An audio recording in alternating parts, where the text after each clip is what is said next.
সুন্নি মতাদর্শী তিনটি দল Bangladesh Islamic front Bangladesh ও Bangladesh supreme party মিলে বৃহত্তর সুন্নি জোট গঠনের ঘোষণা দিয়েছে।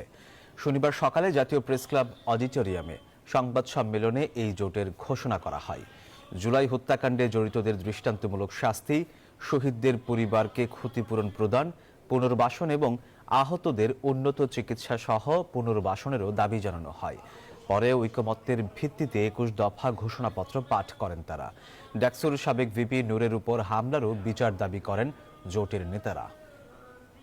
মুসলিম সংখ্যাগরিষ্ঠ দেশ হিসেবে বাংলাদেশের আত্মপ্রকাশ একটি ব্যতিক্রমী ঘটনা হলো এটি আউলিয়া কেরাম এবং সুফি সাধকদের শত শত বছরের সাম্প্রদায়িক সম্প্রীতির ফসল।